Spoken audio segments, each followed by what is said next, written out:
السلام علیکم ورحمۃ اللہ وبرکاتہ۔ نحمده ونصلي على رسوله الكريم ثم الحمد لله نحمده ونستعينه ونستغفره ونؤمن به ونتوكل عليه ونعوذ بالله من شرور أنفسنا ومن سيئات أعمالنا ومن يهده الله فلا مضل له ومن يضلله فلا هادي له ونشهد أن لا إله إلا الله وحده لا شريك له ونشهد أن سيدنا ومولانا محمدا عبده ورسوله عليه أفضل الصلوات وأكمل التسليمات وعلى جميع أصحابه وآله أجمعين وعلى من تبعهم بإحسان إلى يوم الدين، أما بعد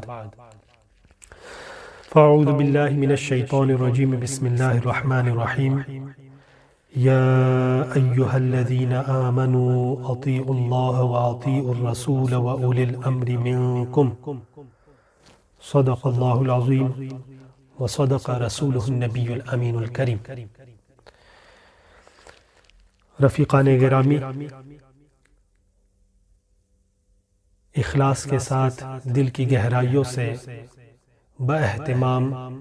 درود شریف پڑھ لیں۔ اللہم صلی علی سیدنا و نبینا و مولانا محمد معدن الجود والکرم ومنبع العلم والحلم والحکم وعلی آلہ وصحبہ وبارک وسلم۔ رفیقان گرامی و عزیزان ملت اہل سنت و جماعت، یہ ہمارے لیے بڑی خوشی کی بات ہے کہ اس ماہ مبارک میں ایک شب کو، ایک رات کو ممبئی کی جماعت رضائے مصطفیٰ نے ہمارے ایک ایسے شیخ کی یاد کے لیے مقرر کر دیا کہ جن کی یاد عبادت ہے اور جن کا ذکر عبادت ہے اور جن کی شان اتنی بلند و بالا ہے کہ جو ان کی شان بیان کرے اللہ اس کی شان بلند فرما دیتا ہے، اور جس شانداری کے ساتھ وہ ان کی شان بیان کرے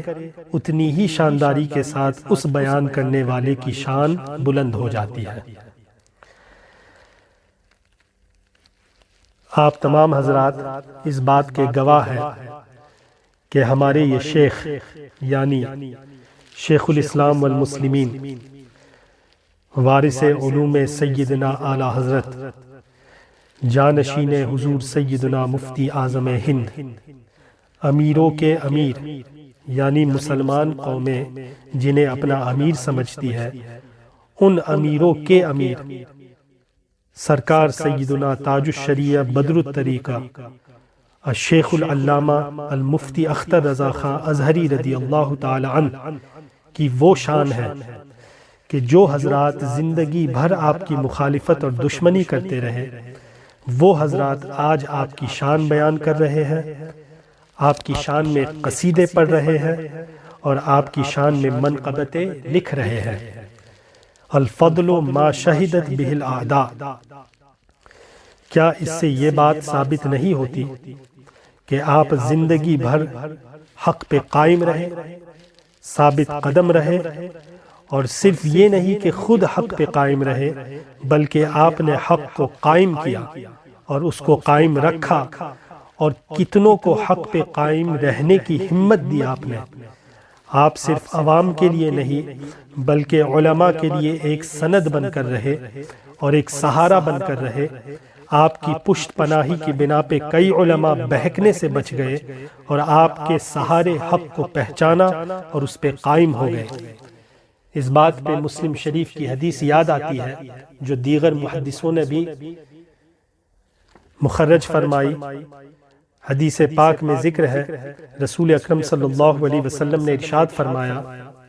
لا تزال طائفۃ من امتی ظاہرین علی الحق، یعنی قائمین علی الحق، لا یضرهم من خذلهم،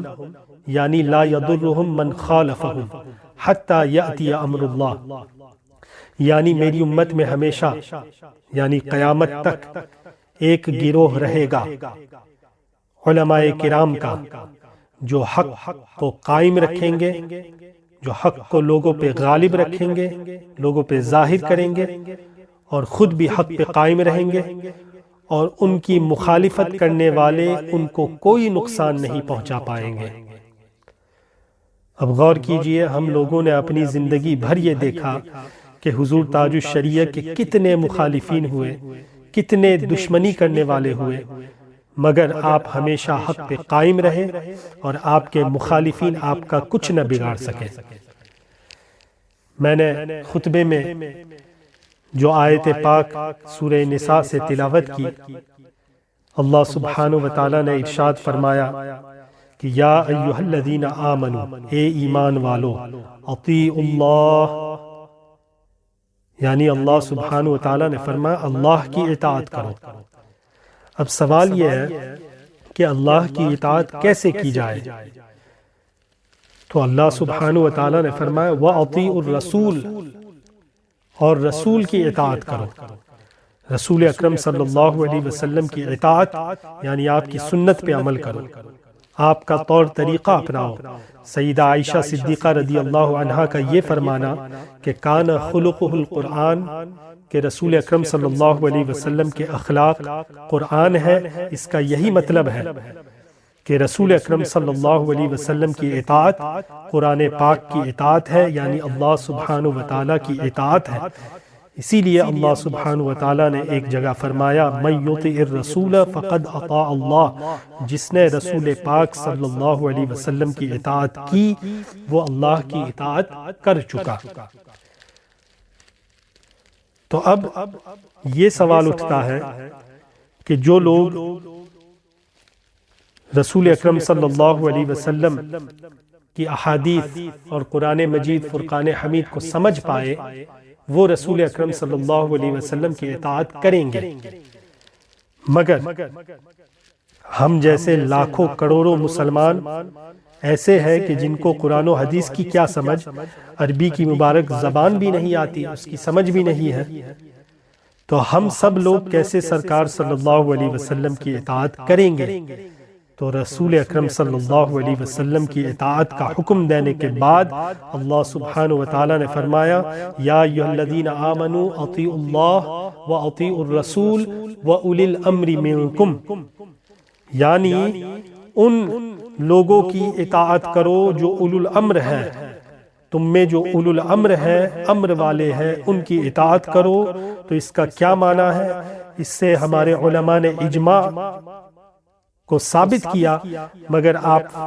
تفسیر کی کتابوں میں دیکھیں، جیسے تفسیر خازن ہے، تفسیر نصفی ہے، اس میں سیدنا عبداللہ ابن عباس سے روایت، امام ضحاک سے روایت ہے کہ اس کا معنی یہ بھی ہے کہ اولو الامر وہ حضرات ہے، وہ علماء ہے جو فقہاء کرام میں شامل ہیں اور جو قضات اسلام ہے، یعنی وہ علماء، وہ فقہاء کرام اور وہ قضات اسلام جو حق پہ قائم رہ کر حق کو بیان کرے، ان کی اطاعت کرو۔ انہی اولو الامر میں سے ہے حضور سیدنا تاج الشریعہ۔ حضور سیدنا سرکار تاج الشریعہ کی وہ شان ہے کہ آپ صرف ایک مفتی نہیں بلکہ پوری دنیا کے علماء، خاص طور پر عرب کے علماء نے آپ کو مفتی اعظم ہند گردانا ہے۔ آپ دیکھیں جہاں بھی آپ کی جانب ایک خط لکھا گیا یا آپ کی کسی کتاب پہ تقریض لکھی گئی یا تعزیت کے طور پہ آپ کے نام پاک کے ساتھ کچھ لکھا گیا تو عرب کے علماء نے مفتی اعظم بالہند لکھا ہے، یعنی پورے عرب کے علماء، علماء اہل سنت و جماعت نے آپ کو مفتی اعظم ہند تسلیم کیا، اور پورے ہندوستان کے معتمد علماء کرام نے آپ کو قاضی القضات تسلیم کیا۔ تو آپ فقیہ بھی ہیں اور بے مثال فقیہ ہے، فقہاء کرام کے تاج ہے، اور آپ قضات کرام کے قاضی ہے، قاضی القضات ہے۔ تو کیا اس کا مطلب یہ نہیں ہوا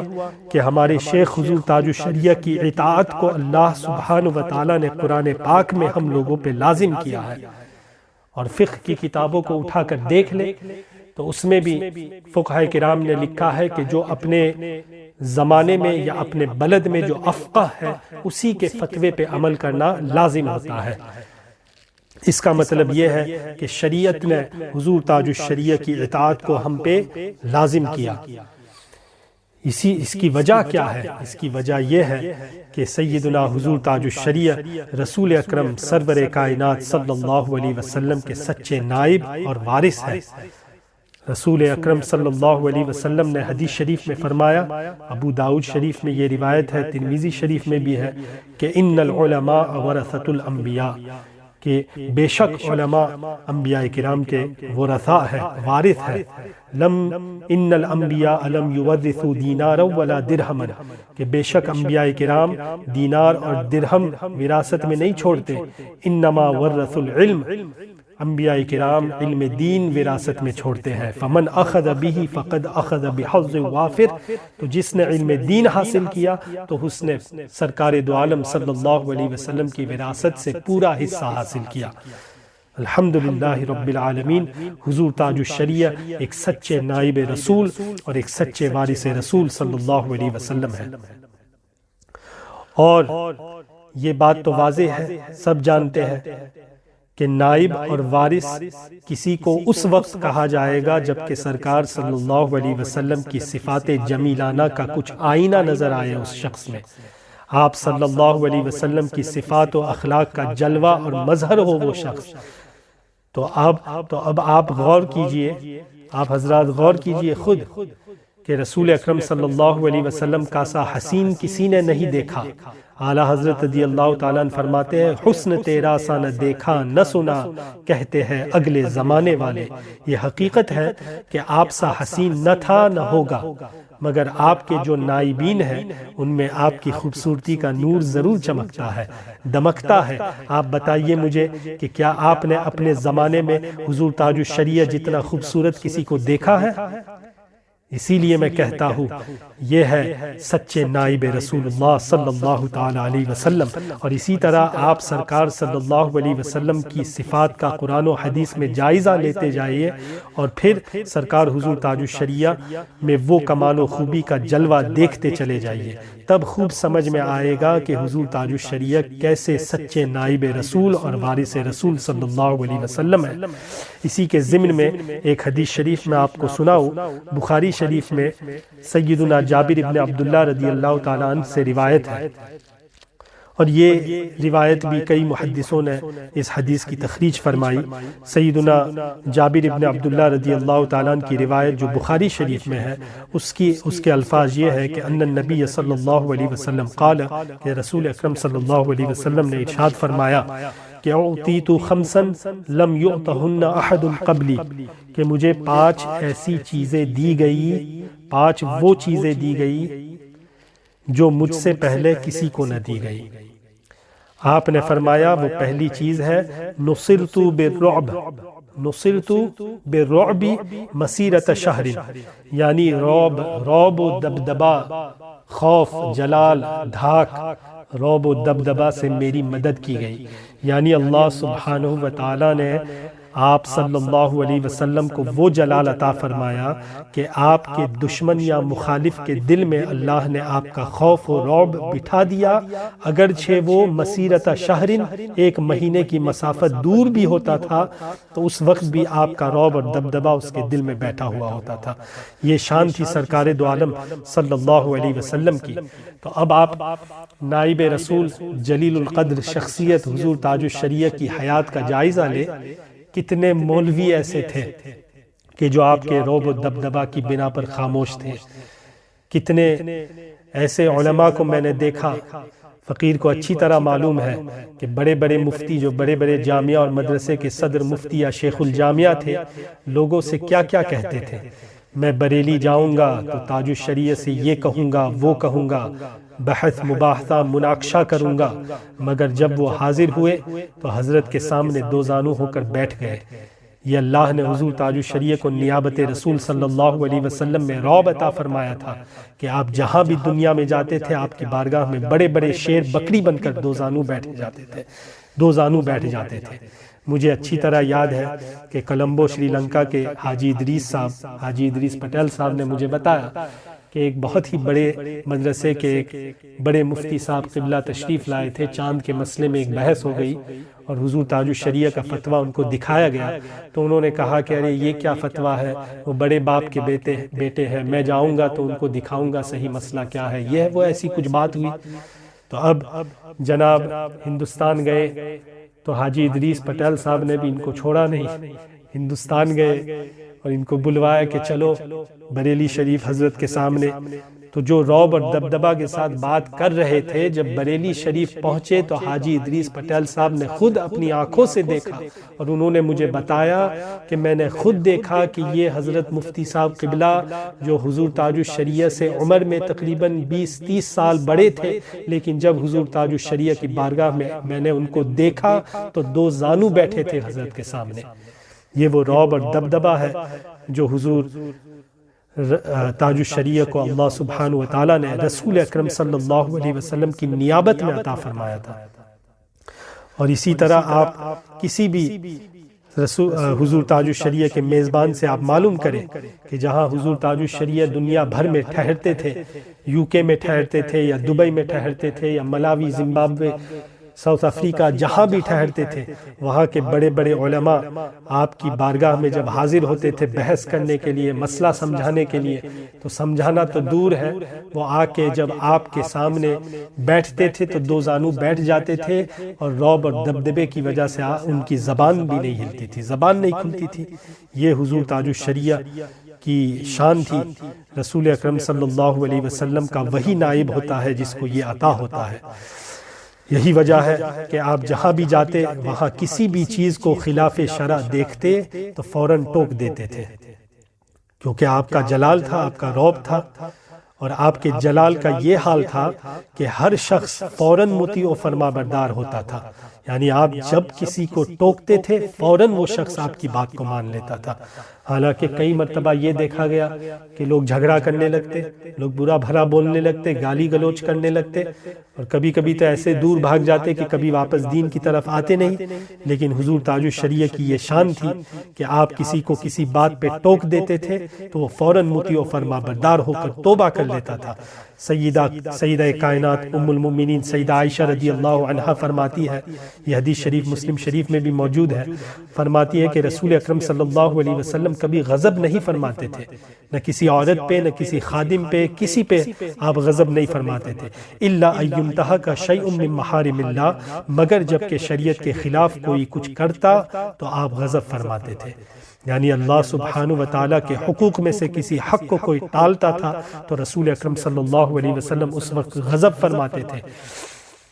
یہ اخلاق حسنہ ہے، یہ رسول اکرم صلی اللہ علیہ وسلم کی سنت ہے، اور کئی حدیثوں میں اس کا ذکر ہے کہ آپ رسول اللہ صلی اللہ علیہ وسلم شریعت کے خلاف کچھ دیکھتے تو غضب فرماتے، کبھی آپ چہرہ منور پھیر دیتے، کبھی مصافحہ کرنے سے منع کر دیتے تھے۔ یہ تو آپ لوگوں نے سنا ہوگا، کوئی سونے کی انگوٹھی پہن کر رسول اکرم صلی اللہ علیہ وسلم کی بارگاہ میں حاضر ہوا، آپ نے چہرہ پھیر دیا، کسی کی داڑھی کٹی ہوئی ہے آپ نے چہرہ پھیر دیا، کبھی کبھی آپ صلی اللہ علیہ وسلم کو اتنا جلال آتا کہ آپ کے رخسار مبارک سرخ رنگ کے ہو جاتے تھے، جیسے کسی نے انار نچوڑا ہو آپ کے رخسار مبارک پہ۔ تو یہ رسول اکرم صلی اللہ علیہ وسلم کی سنت ہے کہ آپ غضب فرماتے تھے جب رسول اکرم صلی اللہ علیہ وسلم شریعت کے خلاف کوئی کام دیکھتے تھے۔ یہی وہ سنت ہے جس پہ حضور تاج الشریعہ نے زندگی بھر عمل کیا۔ جتنے بھی لوگ حضور تاج الشریعہ سے صحبت حاصل کیے ہیں ان سے آپ پوچھ لیں کہ حضور تاج الشریعہ جب شریعت کے خلاف کسی چیز کو دیکھتے تھے تو سنت کے مطابق غضب فرماتے تھے، اور اس پہ عمل کے ساتھ ساتھ جب اللہ سبحانہ یعنی اس سنت رسول صلی اللہ علیہ وسلم پہ عمل کرنا، اور اس کے ساتھ میں جب اللہ نے رعب دیا ہو تب یہ عمل کار آمد ہوتا ہے۔ یعنی اللہ نے سرکار تاج الشریعہ کو رعب دیا تھا، اس وجہ سے اس عمل سے اتنی دین کی تبلیغ ہوتی تھی کہ لوگ مطیع و فرما بردار ہوتے، لوگ توبہ کرتے تھے، اور اگر رعب نہ ہو تو وہ آدمی بھاگ جاتا ہے، واپس کبھی آتا نہیں ہے۔ ایک مرتبہ UK میں ہمارے UK میں ایک جناب اسماعیل صاحب جو اپنے آپ کو بہت بڑا سمجھتے تھے، پروگرام کے بعد ملاقات کی لائن میں کھڑے ہو گئے، یعنی پروگرام کے بعد جو ملاقات کے لیے لوگ ایک لائن بنا لیتے، اس لائن میں کھڑے ہو گئے، اور یہ جناب سوٹ ٹائی پہنے ہوئے تھے، اور یہ ہر روز سوٹ اور ٹائی پہنتے تھے اور اپنے آپ کو بڑے اونچے منصب پہ فائز سمجھتے تھے، اور یہ جناب کھڑے ہیں اس لائن میں اور حضور تاج الشریعہ سے ملاقات مصافحہ کرنے کے لیے آگے آگے ہو رہے ہیں۔ اب یہاں حضرت سے مصافحہ کے لیے پہنچے تو سرکار تاج الشریعہ نے اپنا ہاتھ کھینچ لیا کہ جو آدمی نے ٹائی پہنی ہے، عیسائی کی علامت اپنے گلے میں لگایا ہوا ہے، اس سے مصافحہ نہیں کیا جائے گا۔ اور آپ کے نورانی چہرے پہ جلال ظاہر ہوا، آپ نے اچانک اس کی ٹائی کو پکڑا اور فرمایا یہ کیا ہے؟ جلال کے ساتھ حضور تاج الشریعہ نے یہ فرمایا، یہ نہیں دیکھا کہ یہ اپنا ہے بیگانہ ہے، کس کا ہے، بس شریعت کے خلاف کوئی کام ہوا ہے، اس کو آپ نے دیکھا، آپ نے اس ٹائی کو پکڑ لیا اپنے ہاتھ میں اور فرمایا کہ یہ کیا ہے؟ تو اس شخص کی تو زبان بند ہو گئی تھی، وہ تو کچھ بول ہی نہیں پایا، تو آپ نے فرمایا نکالو اس کو۔ اس نے سر ہلایا کہ ابھی نکالتا ہوں،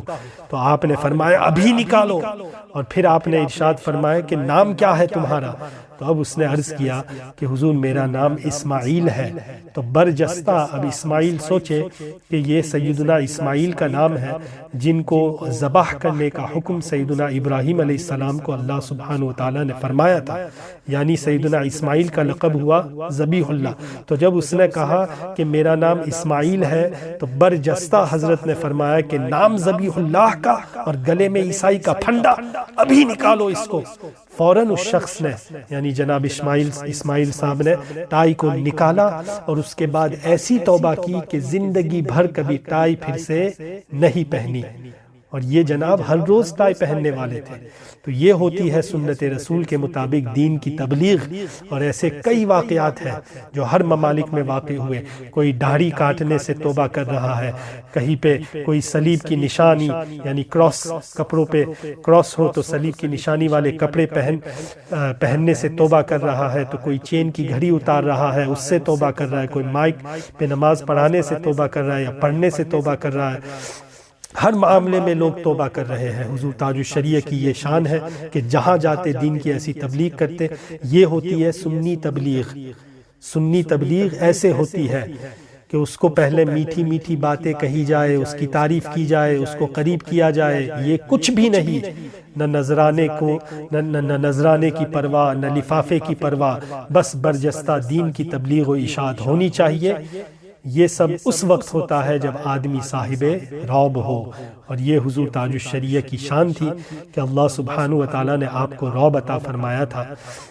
اور اگر اس طرح رسول اکرم صلی اللہ علیہ وسلم کی سنتوں کو دیکھا جائے اور پھر حضور تاج الشریعہ کی زندگی کا جائزہ لیا جائے تو کئی جلدوں میں کتابیں تیار ہو سکتی ہیں۔ تو اس موضوع سے ذرا ہٹ کر کے ایک مرتبہ درود شریف پڑھ لیا جائے۔ اللہم صلی علی سیدنا و نبینا مولانا محمد معدن الجود والکرم وعلی آلہ وصحبہ وبارک وسلم۔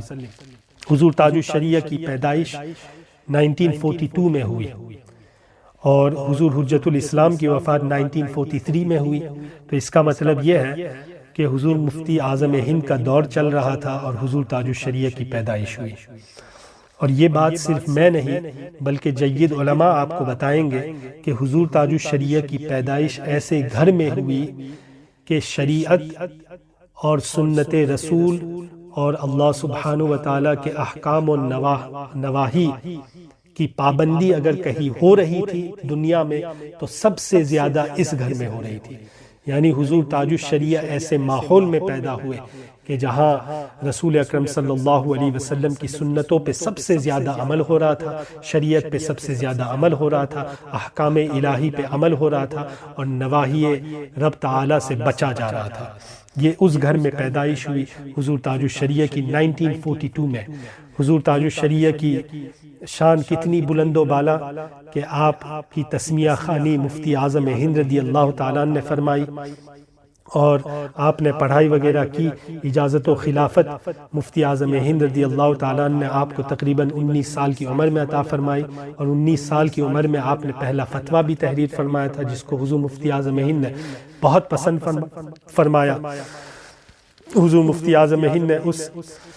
فتوے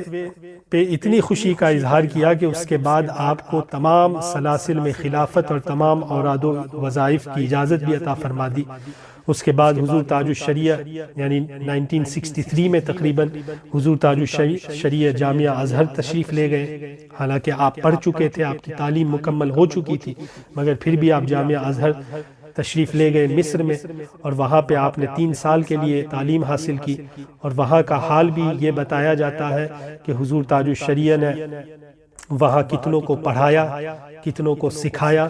اور وہاں کے علماء یعنی جو اساتذہ تھے وہ جب سوال کرتے تھے جو کتابوں میں نہیں ملتا تھا، ایسے سوال بھی کرتے تھے طلبہ سے تاکہ ان کو جواب بتائے، تو حضور تاج الشریعہ ان کا جواب بھی دے دیتے تھے۔ ایک واقعہ کتابوں میں مذکور ہے کہ حضور تاج الشریعہ کو ایک مرتبہ امتحان جنرل نالج کا امتحان ہو رہا تھا، اور استاذ نے علم کلام پہ ایک سوال کیا طلبہ سے۔ تو امتحان کا موسم ہے، امتحان کا ماحول ہے، اور ممتحن سوال کر رہا ہے علم کلام پر جو کہ جنرل نالج میں سے ہے نہیں، تو طلبہ بھی اس کا جواب نہیں دے پائے، مگر حضور تاج الشریعہ نے اس کا جواب عربی زبان میں دیا۔ اور حضور تاج الشریعہ کے بارے میں یہ مشہور ہے، سب لوگ جانتے ہیں کہ حضور تاج الشریعہ عربی زبان جامعہ ازہر جانے سے پہلے جانتے تھے بہت اچھی طرح۔ یہاں تک بیان کیا جاتا ہے کہ اس زمانے میں مصر کے ایک شیخ بریلی شریف جو آئے ہوئے تھے حضور مفتی اعظم ہند کی بارگاہ میں فیضیاب ہونے کے لیے، ان کے پاس بیٹھ کر حضور تاج الشریعہ عربی اخبار پڑھ کے سناتے تھے، اور اردو اخبار بھی پڑھ کے اس کی تعریف فرما کر یعنی اس کا عربی ترجمہ کر کے شیخ کو سنایا کرتے تھے۔ یعنی آپ کو عربی زبان میں مہارت پہلے سے حاصل تھی۔ آپ کلیہ اصول الدین میں جب داخل ہوئے جامعہ ازہر میں، تو وہاں یہ امتحان کا موسم میں جب علم کلام پہ سوال ہوا تو اس کا جواب آپ نے عطا فرمایا۔ شیخ ممتحن صاحب نے دوسرا سوال کیا، اس کا بھی جواب آپ نے عطا فرما دیا۔ اس کے بعد تیسرا سوال کیا، اس کا بھی جواب عطا فرما دیا۔ تو ممتحن تعجب میں کہنے لگا کہ یہ سب جواب ملے کہاں آپ کو؟ یہ تو سالوں کی تحقیق کے بعد میں جان رہا ہوں، آپ کو یہ سوالوں کے جواب کیسے ملے؟ تو حضور تاج الشریعہ نے جب جواب دیا کہ اصل میں آیا ہوں بریلی سے، اور بریلی میں ہمارے باپ داداؤں کی کتابیں ایسی ایسی ہیں کہ جن کا مطالعہ میں نے کیا ہے، تو اس لیے مجھے یہ علم میرے باپ داداؤں سے حاصل ہے۔ حضور تاج الشریعہ کی یہ شان تھی کہ وہ یہ لوگ یہ نہ سمجھے کہ جامعہ ازہر سے وہ فیضیاب ہوئے، بلکہ حضور تاج الشریعہ فیضیاب ہوئے ہیں تو خانوادہ رضا کی حضور مفتی اعظم ہند سے فیضیاب ہوئے ہیں، اور یہ وارث علوم اعلیٰ حضرت ہے۔ آپ سوچیں کہ حضور تاج الشریعہ نے کتنی قربانی دی کہ آپ جب مصر میں پڑھائی کے زمانے میں تھے تو اس وقت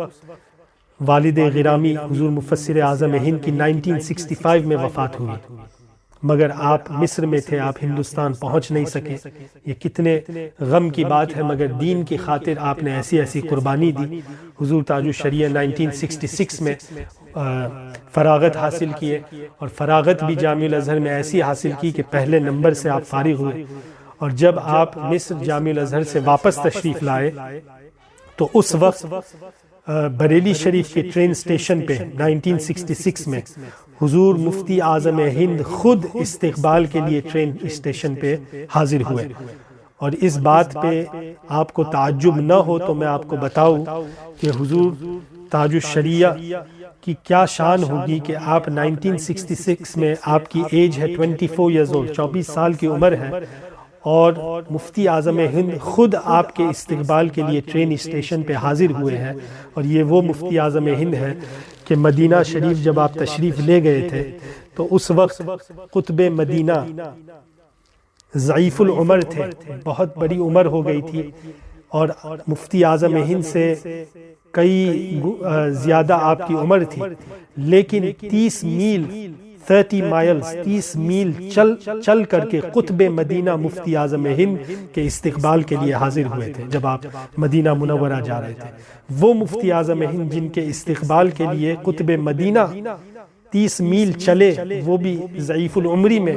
وہ مفتی اعظم ہند حضور تاج الشریعہ کی جوانی میں خود استقبال کے لیے ٹرین اسٹیشن پہ حاضر ہوئے ہیں۔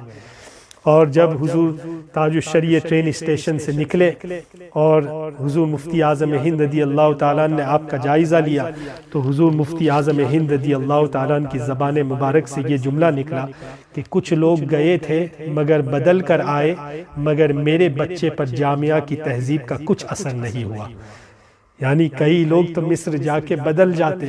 لیکن حضور تاج الشریعہ کی وہ شان ہے کہ آپ وہاں گئے ہیں تو آپ وہاں کی تہذیب کو آپ نے اپنایا نہیں، بلکہ آپ نے اپنی تہذیب جو کہ سنت رسول کے مطابق ہے اس کو اپنایا رکھا اور اس پہ قائم رہے۔ اب حضور تاج الشریعہ جب واپس تشریف لے آئے تو آپ فتویٰ نویسی کے کام میں مشغول رہے۔ 12 سال تک آپ مدرس منظر الاسلام میں پڑھاتے رہے، اور آپ کو صدر مدرس کی حیثیت سے منظر الاسلام میں رکھا گیا۔ 12 سال کے لیے آپ نے منظر اسلام میں پڑھایا، اور یہ 1978 کی بات ہے۔ اس سے پہلے 1975 کی بات تو آپ سب لوگ جانتے ہیں کہ جب اندرا گاندھی نے نسبندی کا حکم لاگو کیا تھا تو اس وقت مفتی اعظم ہند کی جانب سے جو فتویٰ نکلا تھا تحقیقی حکومت کے خلاف، وہ حضور تاج الشریعہ نے لکھا تھا نسبندی کے خلاف، اور حضور تاج الشریعہ کا فتویٰ ایسا تھا کہ اس فتوے نے حکومت کو بدل دیا لیکن فتویٰ نہیں بدلا گیا۔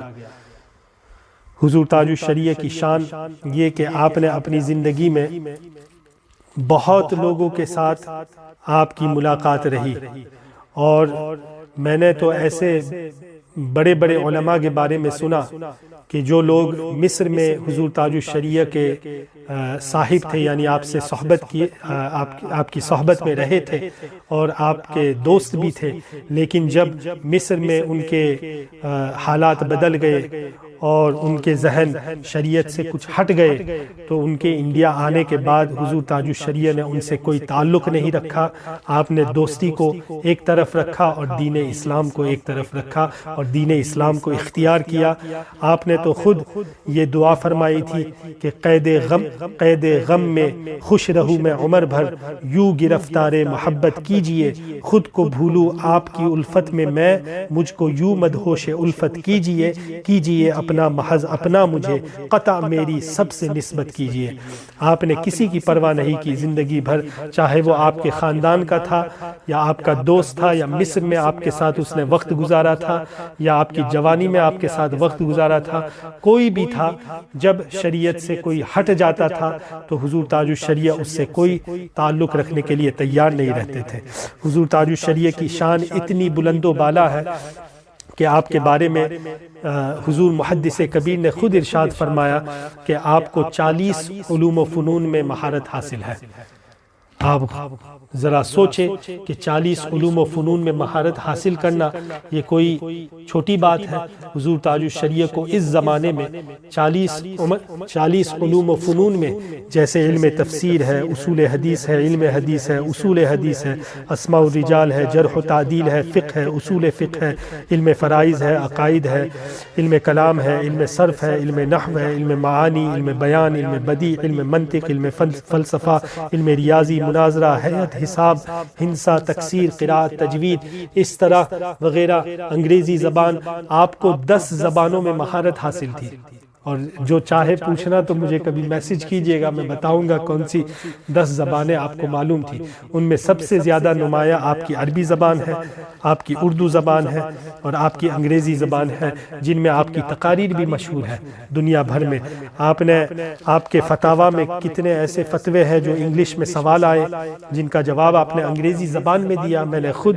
آپ کی تحریر جو نوادر کے نام سے چھپی ہے، نوادرات تاج الشریعہ میں، اس کی فوٹو چھپی ہے، آپ کی خود کی تحریر انگلش میں جو لکھی ہے، آپ کے جوابات میں نے خود پڑھے انگریزی زبان میں، اردو زبان میں، عربی زبان میں تو کئی آپ کی کتابیں ہیں، تصانیف ہیں۔ آپ نے قصیدہ بردہ شریف کی پوری فردہ نام سے ایک شرح لکھی، اتنی ضخیم کتاب، کتنی اعلیٰ حضرت کی کتابوں کو آپ نے عربی کیا۔ حضور تاج الشریعہ کی اتنی بلند و بالا شان ہے کہ آپ اتنی زبانوں میں دین کی خدمت فرما رہے تھے اور اتنی زبانوں میں آپ کو مہارت حاصل تھی۔ آپ کے مریدین کی تعداد تو بے پناہ ہے، کون اس کو شمار کر سکتا ہے۔ آپ کے مریدین تو ہندوستان تو کیا، پاکستان، مدینہ منورہ، مکہ معظمہ، بنگلہ دیش اور سری لنکا، برطانیہ، ہالینڈ، جنوبی افریقہ، امریکہ، عراق، ایران، ترکی، ملاوی، جرمنی اور متحدہ عرب امارات، کویت، لبنان، مصر، شام، کینیڈا وغیرہ ہر ممالک میں آپ کو، بلکہ میں تو کیا حضور محدث کبیر کی طرح کوئی دنیا میں شاید سفر نہیں کیا، ان سے آپ پوچھیں وہ بتائیں گے کہ جہاں جہاں گئے وہاں حضور تاج الشریعہ کے مریدین آپ نے دیکھے، اور حضور تاج الشریعہ کی کیا شان ہے اس کو آپ یوں سمجھیں کہ مسلک اعلیٰ حضرت کی تبلیغ آپ نے صرف ہندوستان نہیں بلکہ آپ جب مکہ مکرمہ جاتے تو وہاں کے علماء آپ کی بارگاہ میں حاضر ہو جاتے، آپ جب مدینہ منورہ جاتے تو آپ کی بارگاہ میں وہاں کے علماء حاضر ہو جاتے۔ آپ طارق حسن صاحب سے پوچھیں کہ جب آپ جدہ جاتے، بڑے بڑے علماء جو دنیا بھر سے آئے ہوتے آپ کی خدمت میں حاضر ہو جاتے، دو زانو بیٹھتے۔ اور آپ شاہ نواز بھائی سے پوچھے دبئی میں کتنے علماء آپ کی بارگاہ میں دو زانو بیٹھ کر حاضر ہو جاتے تھے۔ یہ حضور تاج الشریعہ کی شان تھی۔ آپ جب ملک شام گئے تو ملک شام کے بارے میں پوری ایک رپورٹ چھپی ہے۔ ملک شام میں جب آپ تشریف لے گئے تو آپ کا استقبال کیا گیا اور آپ کے لیے ایک عشائیہ رکھا، یعنی رات میں ایک پروگرام رکھا کہ جس میں اتنے علماء کرام جمع ہوئے کہ جو شخص نے رپورٹ لکھی ہے وہ خود فرماتے ہیں کہ اتنی بڑی تعداد یہاں کسی محفل میں نادراً نظر آتی ہے، اتنے علماء کبھی شامل ہو جائے۔ اس میں شیخ ہشام الدین برہانی، جلیل القدر عالم دین، پیکر استقامت شیخ عبدالحادی اور مفتی دمشق عبدالفتاح البزم اور ایسے ایسے علماء حاضر ہوئے۔ خطیب دمشق السید عبدالعزیز خطیب حسنی حاضر ہوئے۔ ان میں حضور تاج الشریعہ نے جب قصیدہ پڑھا جو آپ قصیدہ عربی میں لکھے ہے، اللہ اللہ اللہ مالی رب اللہ، جو حمد باری تعالیٰ آپ نے تحریر فرمائی ہے، تو اس میں حضور تاج الشریعہ نے جب اس کا مقطع پڑھا کہ ھذا اختر ادناکم ربی احسن مثواہ، تو جب آپ نے یہ مقطع ارشاد فرمایا تو ملک شام کے جب علماء نے یہ سنا تو اس میں خطیب دمشق شیخ عبدالعزیز الخطیب صاحب انہوں نے برجستہ بلند آواز سے یہ نعرہ لگایا کہ اختر سیدنا وابن سیدنا، کہ حضور اختر رضا خان ہمارے سرکار ہے اور ہمارے سرکار کے بیٹے ہیں۔ تو آپ غور کریں کہ مجھ سے ایک مرتبہ کسی نے اعتراض کیا تھا کہ آپ سرکار تاج الشریعہ کیوں بولتے ہیں، سرکار نہیں بولنا چاہیے۔ تو میں کیا کہوں بھائی، یہ تو ملک شام کے خطیب دمشق شیخ صاحب خود فرما رہے ہیں، وہ کہہ رہے ہیں کہ اختر سیدنا، اختر ہمارے سید ہے، ہمارے سرکار ہے، ہمارے آقا ہے اور ہمارے آقا کے بیٹے ہیں۔ اور جب ملک شام میں آپ تشریف لے گئے تو وہاں پہ ملک شام اسی دورے کا واقعہ ہے، یہ 2008 میں آپ دورہ فرمایا تھا آپ نے ملک شام میں، تو وہاں کے فخر سادات صاحب القاب کثیرہ، عظیم روحانی شخصیت حضور سیدنا موسیٰ الکاظم کے شہزادے شیخ الصباح تشریف لائے ایک دن، اور آپ نے فرمایا کہ چند روز قبل میں اس علاقے کے قریب سے گزرا تو میں نے دیکھا کہ یہاں انوار نظر آ رہے ہیں، یعنی آسمان سے زمین کی طرف نور چھلک رہا ہے، چمک رہا ہے، اور میں سمجھ گیا کہ یہاں واقعی اللہ کا ایک عظیم الشان ولی آیا ہوا ہے۔ تو معلومات کرنے پر پتہ چلا تو حاضر ہوئے اور دیکھا کہ یہ عظیم الشان ولی خداوندہ حضور تاج الشریعہ ہے۔ تو یہ حضور تاج الشریعہ کی شان ہے، اور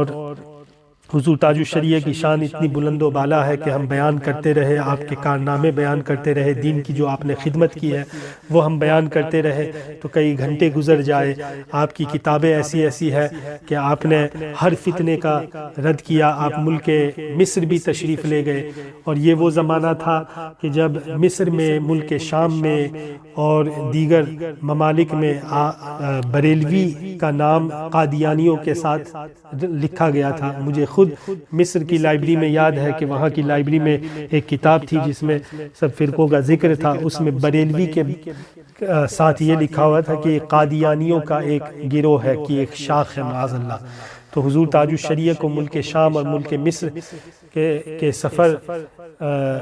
پہ جانے کی ایک وجہ یہ تھی کہ آپ چاہتے تھے کہ مسلک اعلیٰ حضرت اور مسلک حق، مسلک اہل سنت کی ترویج و اشاعت ہو، اور وہاں کے رہنے والے اور وہاں کے طلباء نے بتایا کہ حضور تاج الشریعہ کے آنے سے بہت فائدہ ہوا، حتیٰ کہ بریلویوں کا نام قادیانیوں کے ساتھ جو تھا اس کو نکال کر کاٹ کر کے بریلویوں کو ہندوستان میں صحیح العقیدہ اہل السنت والجماعت کے نام سے لکھا گیا اور پہچانا گیا۔ اور مصر میں جب آپ تشریف لے گئے تو مصر کے بارے میں تو ہم نے خود بھی دیکھا اور مشہور ہے کہ بڑے متکبر اور خود غرض وہاں کے علماء ہیں، اور وہاں پہ پابندی لگائی ہوئی تھی اس زمانے میں کہ باہر کا کوئی شخص یا شیخ مصر میں آ کے دین کی تبلیغ نہیں کر سکتا، کیونکہ ہم لوگ خود دین جانتے اور ہم سے اچھا دین کوئی نہیں جانتا۔ مگر جب حضور تاج الشریعہ تشریف لے گئے ہیں تو ان کے علماء ان کے شیخ المدرسین اور صدر المدرسین شیخ طنطاوی صاحب کے سامنے جب حضور تاج الشریعہ نے گفتگو شروع کی اور ایک مسئلے پہ اختلاف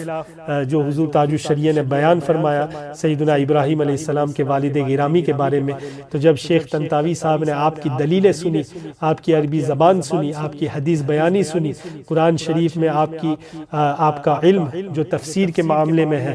وہ جب انہوں نے سنا تو انہوں نے فوراً رجوع کیا اور حضور تاج الشریعہ کی پیشانی کو چوما اور توبہ کی اور حضور تاج الشریعہ کے موقف کو اپنا لیا اور یہ مان لیا کہ حضور سیدنا ابراہیم علیہ السلام کے والد گرامی حاضر نہیں تھے۔ اور یہ الصحابۃ، حضور تاج الشریعہ نے جو الصحابۃ نجوم الاہتداء نام کی کتاب لکھی، اور یہ جو کتاب میں نے ذکر کی حضور تاج الشریعہ نے لکھی، کیونکہ لوگوں نے یہ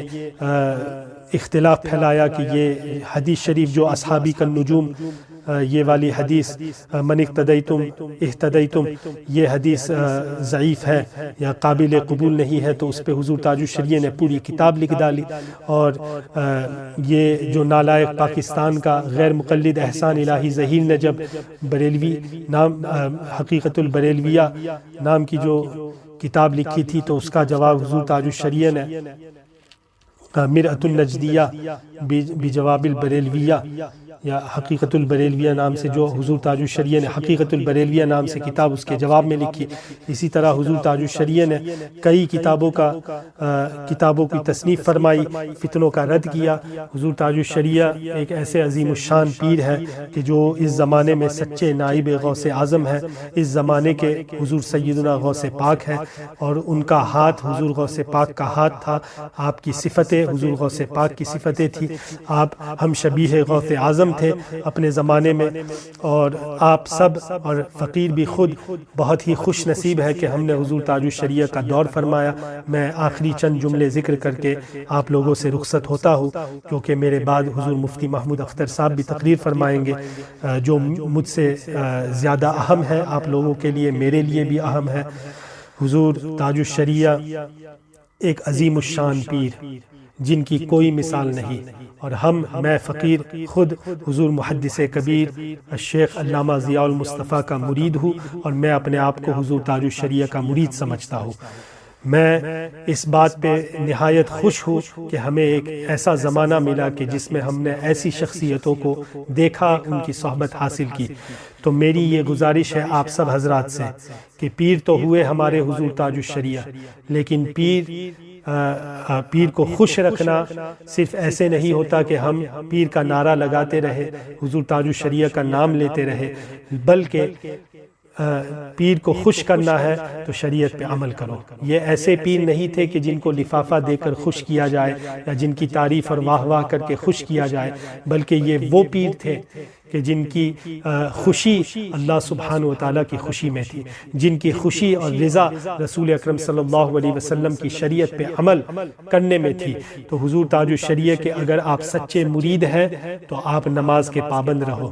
آپ رمضان کے روزوں میں پابندی کرو، آپ زکوٰۃ دینے میں پابندی کرو، حج کی استطاعت ہے تو حج کرو، آپ شریعت مصطفی پہ عمل پیرا ہو، آپ گامزن رہے شریعت پہ، حضور تاج الشریعہ کے فتووں پہ عمل کرے۔ تم کیسے مرید ہو حضور تاج الشریعہ کے کہ تم تصویر کشی میں مبتلا ہو؟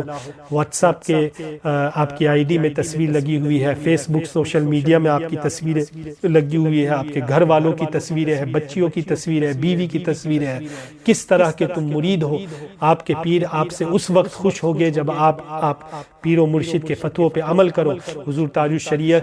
سے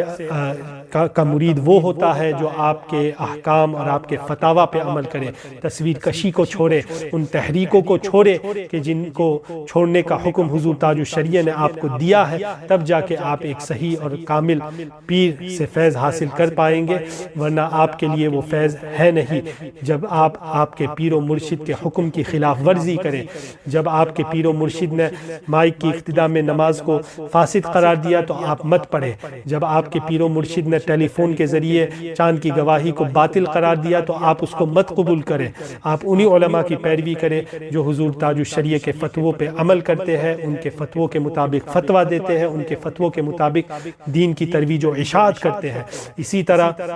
حضور تاج الشریعہ نے جن حضرات کی اتباع اور پیروی کا حکم دیا ہے، جیسے ان میں سب سے نمایاں نام حضور محدث کبیر کا ہے۔ ہم نے خود اپنی آنکھوں سے دیکھا کہ حضور تاج الشریعہ حضور محدث کبیر کی تعظیم میں کھڑے ہوتے، حضور محدث کبیر حضور تاج الشریعہ کی تعظیم میں کھڑے ہوتے۔ میں نے خود اپنی آنکھوں سے دیکھا کہ حضور محدث کبیر 10 سال عمر میں زیادہ ہے، لیکن حضور محدث کبیر جھک کر کے ہاتھ چومتے تھے حضور تاج الشریعہ کا، اور میں نے خود اپنی آنکھوں سے دیکھا کہ حضور تاج الشریعہ حضور محدث کبیر کا ہاتھ چومتے ہیں۔ تو آپ اس وقت تک حضور تاج الشریعہ کے صحیح مرید نہیں ہو سکتے جب تک کہ آپ حضور محدث کبیر کو بھی اپناؤ، حضور محدث کبیر کی شان کو بھی جانو کہ حضور تاج الشریعہ نے ایک مرتبہ نہیں 2 یا 3 مرتبہ یہ فرمایا کہ جو حضور محدث کبیر کا مرید ہے وہ میرا مرید ہے، اور جو میرا مرید ہے وہ حضور محدث کبیر کا مرید ہے۔ اس وجہ سے میں اپنے آپ کو حضور تاج الشریعہ کا ایک سچا مرید بھی جانتا ہوں، مانتا ہوں۔ اسی طرح میں اپنے آپ کو حضور محدث کبیر کا اپنے آپ کو ایک سچا اور پکا مرید بھی سمجھتا ہوں، اور میرے لیے میری زندگی میں کامیابی اسی میں ہے کہ میرے پیر و مرشد حضور محدث کبیر مجھ سے راضی رہے، حضور تاج الشریعہ مجھ سے راضی رہے۔ حضور تاج الشریعہ سے جو کچھ بھی میرے پاس ہے اس زمانے میں، اس دور میں کھاتا پیتا ہوں، جو میرا رزق ہے، روزی ہے، وہ سب حضور تاج الشریعہ کا صدقہ ہے، اور یہ صدقہ حضور تاج الشریعہ کی بارگاہ سے مجھے میرے پیر و مرشد حضور محدث کبیر کے وسیلے سے ملا ہے، لہٰذا یہ سب حضور محدث کبیر کی دین ہے۔ اور تقریر مکمل نہیں ہوگی اگر میں ذکر نہ کروں کہ حضور تاج الشریعہ نے ہمیں ایک ایسی شخصیت عطا فرمائی ہے کہ جن کی پیدائش اسی ماحول میں ہوئی، بریلی شریف کے اس گھر میں، کہ جہاں شریعت مصطفیہ پہ سب سے زیادہ مضبوطی کے ساتھ عمل کیا جا رہا تھا۔ حضور قائد ملت حضور مفتی ارشد رضا خان قاضی القضات کہ ان کی شان بھی بڑی بلند ہے کہ حضور مفتی اعظم ہند نے خود اپنے لعاب دہن سے آپ کی تہنیت فرمائی۔ بسم اللہ خوانی بھی حضور مفتی اعظم ہند نے فرمائی۔ آپ نے پہلا فتویٰ اپنی زندگی میں 19 سال کی عمر میں تقریباً رضاعت کے مسئلے پہ لکھا۔ آپ سوچیں کہ حضور اعلیٰ حضرت امام احمد رضا رضی اللہ تعالیٰ عنہ کا بھی پہلا فتویٰ رضاعت کے مسئلے پہ تھا، حضور مفتی اعظم ہند کا بھی پہلا فتویٰ رضاعت کے مسئلے پہ تھا، اور حضور قائد ملت حضور مفتی ارشد رضا خان صاحب قبلہ آپ کا بھی پہلا فتویٰ رضاعت کے مسئلے پہ تھا۔ آپ نے وہ تحریر فرمایا، حضور تاج الشریعہ اس سے بڑے خوش ہوئے۔ آپ نے اپنی زندگی میں کئی فتاویٰ لکھے، مگر آپ کئی امور میں مشغولیت کی وجہ سے زیادہ فتوے نہیں لکھ پائے، لیکن آپ نے بہت سارے مفتیوں کی رہنمائی فرمائی۔ آپ کو حضور تاج الشریعہ نے اپنی ہی حیات میں خلیفہ بھی بنایا اور اپنا وکیل بھی بنایا کہ حضور تاج الشریعہ کے پاس آپ نہ پہنچ پائے تو حضور قائد ملت کے پاس پہنچ جائے، کہ ان کا ہاتھ حضور تاج الشریعہ ہی کا ہاتھ ہے، آپ کی زبان حضور تاج الشریعہ ہی کی زبان ہے۔ آپ کو حضور تاج الشریعہ نے اپنی حیات میں بریلی شریف کا قاضی مقرر کیا۔ آپ کو اگر سمجھ میں نہیں آتی یہ بات تو میں آپ کو ایک روایت سناؤں جو مفتی غلام جیلانی ازہری صاحب نے، جو جامعہ ازہر مصر سے فارغ ہے، وہ بھی حضور محدث کبیر کے مرید ہیں، لیکن وہ بھی اپنے آپ کو حضور تاج الشریعہ کا مرید سمجھتے تھے۔ وہ فرماتے ہیں کہ میں جب بریلی شریف پہنچا حضور محدث کبیر کے ساتھ میں، تو میں نے دیکھا کہ حضور محدث کبیر حضور تاج الشریعہ کا ہاتھ چوم رہے ہیں۔ یہ 2018 کی بات ہے، یعنی حضور تاج الشریعہ کے آخری ایام کی بات ہے۔ حضور تاج الشریعہ کا ہاتھ چوما حضور محدث کبیر نے۔ اس کے بعد میں نے خود یہ دیکھا کہ حضور محدث کبیر نے حضور مفتی ارشد میاں کا بھی ہاتھ چوما، اور یہ تو فقیر نے خود بھی دیکھا ہے۔ کولمبو سری لنکا میں میں نے دیکھا، اور بھی کئی جگہ پہ، ساؤتھ افریقہ میں بھی میں نے دیکھا کہ حضور محدث کبیر حضور مفتی ارشد رضا خان کا ہاتھ چوم رہے ہیں۔ اور حضور محدث کبیر وہ شخصیت ہے کہ جن کے بارے میں بڑوں بڑوں نے خوشخبری خبریہ دی ہے، اور حضور مفتی زبید یمن کے مفتی حنفیہ انہوں نے یہ فرمایا، جب حضور محدث کبیر کے ساتھ ایک مرتبہ سفر کیا آپ نے دلی سے بریلی کا، تو مفتی زبید مفتی حنفیہ ان کا یہ فرمانا ہے کہ مشارق و مغارب کا میں نے سفر کیا، لیکن میں نے محدث کبیر مفتی ضیاء المصطفیٰ کی طرح کسی صوفی زمانہ کو کبھی نہیں دیکھا۔ وہ حضور محدث کبیر جب ہاتھ چوم رہے قائد ملت کا، تو آپ سوچے کیا شان ہوگی حضور قائد ملت کی، اور ابھی بھی نہیں سمجھ میں آتا۔ تو مفتی غلام جیلانی صاحب یہ فرماتے ہیں کہ ہم نے حضور محدث کبیر کے ساتھ جب بریلی شریف گئے تو ہم نے حضور تاج الشریعہ کے کاشانہ مبارکہ پہ عشاء کی نماز پڑھی، اور عشاء کی نماز جماعت کے ساتھ پڑھی، اور جماعت کس نے کرائی؟ تو حضور قائد ملت مفتی ارشد رضا خان صاحب قبلہ نے امامت فرمائی، پیچھے نماز پڑھ رہے حضور تاج الشریعہ حضور محدث کبیر۔ اور یہ وہ شخصیتیں ہیں کہ جن کا تقوی آج پوری دنیا میں مشہور ہے کہ وہ کتنے کمال احتیاط کے ساتھ نماز پڑھتے۔ نماز پڑھنے والے بہت ہیں جن کو اپنی نماز کی پرواہ نہیں ہوتی، وہ کسی کے بھی پیچھے نماز پڑھ لیتے ہیں، لیکن یہ دو ایسی شخصیتیں ہیں کہ جن کو اپنی نماز کے بارے میں زیادہ خیال رہتا ہے، وہ صاحب تقوی حضرات ہیں کہ جو اپنے امام کے بارے میں 100 مرتبہ سوچیں گے کہ کیا میری نماز اس کے پیچھے قبول ہوگی یا نہیں۔ تو جب مفتی ارشد رضا خان کے پیچھے حضور تاج الشریعہ نماز پڑھ رہے ہیں، حضور محدث کبیر نماز پڑھ رہے ہیں، تو عقل مند کو اسی سے سمجھ جانا چاہیے کہ حضور قائد ملت کی کیا شان ہے۔ مفتی غلام جیلانی صاحب آگے فرماتے ہیں کہ میں نے یہ دیکھا کہ حضور تاج الشریعہ نے جماعت عشاء کی فرض نماز کے بعد آپ نے علامہ ارشد میاں کی اقتداء میں نوافل بھی جماعت کے ساتھ پڑھے۔ سبحان اللہ، نوافل اور سنن بھی حضور تاج الشریعہ نے جماعت کے ساتھ مفتی ارشد رضا خان کے پیچھے پڑھے۔ تو یہ تو ایک مرتبہ کا واقعہ ہے جب وہ موجود تھے، اور حقیقت تو یہ ہوگی کہ ہر روز یہی حال ہوتا کہ حضور تاج الشریعہ اپنی نوافل بھی مفتی ارشد رضا خان کی اقتداء میں پڑھتے تھے۔ تو آپ سوچیں کتنا اعتماد ہوگا۔ یہ مفتی غلام جیلانی صاحب نے جب یہ پوچھا حضور محدث کبیر سے کہ کیا معاملہ ہے کہ جماعت سے نوافل بھی پڑھے جا رہے ہیں، تو حضور محدث کبیر نے ان کو مسئلہ بتایا کہ یہ تداعی کے طور پہ نہیں ہے، یعنی صرف ایک شخص اقتداء کر رہا ہے نفل کی نماز میں، اس میں کوئی حرج نہیں ہے۔ اور یہ اس لیے تھا کہ حضور تاج الشریعہ کی علالت کا زمانہ تھا، آپ زبان سے صاف بول نہیں پا رہے تھے، تو قراءت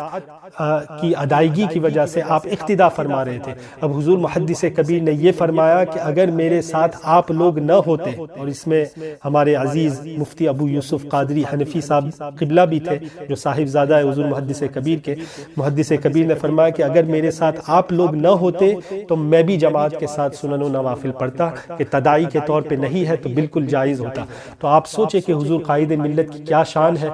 لوگ کچھ بھی سمجھے، ہم تو یہ جانتے ہیں کہ یہ ہمارے حضور تاج الشریعہ ہے، حضور قائد ملت ہمارے پیر و مرشد ہیں۔ ان کو حضور تاج الشریعہ نے اپنے زمانے ہی میں اپنا نائب مقرر کیا تھا۔ بارہا یہ دیکھا گیا کہ حضور تاج الشریعہ کی علالت کے زمانے میں کوئی حضور تاج الشریعہ کی بارگاہ میں آتا، چاہے بڑے سے بڑا مفتی کیوں نہ ہو، جب کوئی مسئلہ درپیش ہوتا تھا تو حضور تاج الشریعہ اس کو قائد ملت کی بارگاہ میں پیش کرتے تھے۔ تو حضور قائد ملت کی شان کو سمجھو اور ان کے ساتھ اسی طرح برتاؤ کرو جس طرح ہم لوگوں نے حضور تاج الشریعہ کے ساتھ کیا۔ اللہ سبحانہ وتعالی حضور قائد ملت کی عمر دراز فرمائے اور ہم سب کو ان کے سائے کرم میں رکھے۔ اللہ سبحانہ وتعالی ہمیں ان عظیم الشان علماء کرام کی پیروی کی توفیق عطا فرمائے، ان کے ساتھ مضبوطی کے ساتھ قائم رہنے کی توفیق عطا فرمائے۔ اسی طرح اب یہ بھی جان لیں کہ حضور تاج الشریعہ نے مفتی شمشاد احمد مصباحی کا نام بھی لیا، حضور مفتی اختر حسین علیمی صاحب کا نام بھی لیا۔ اس طرح اور بھی جو علماء کرام کا اگر آپ کے ذہن میں ہو، میرے ذہن میں ان کے علاوہ کوئی نام ابھی نہیں ہے، ان علماء کرام سے آپ خوش رہو کہ یہ ہمارے پیر و مرشد کی خوشی ہے۔ ان علماء کرام کی پیروی کرتے رہے ہم لوگ، تو اس کے ذریعے ہمارے پیر و مرشد ہم سے خوش رہیں گے۔ اللہ سبحانہ وتعالی حضور تاج الشریعہ کی قبر منور پر مزید رحمت کاملہ فاضلہ کا نزول فرمائے، انوار و تجلیات کا نزول فرمائے، اور جلد از جلد ہم سب لوگوں کو وہاں کی حاضری کی توفیق عطا فرمائے۔ آمین بجاہ النبی صلی اللہ علیہ وسلم، وما علینا الا البلاغ، جزاکم اللہ خیر الجزاء۔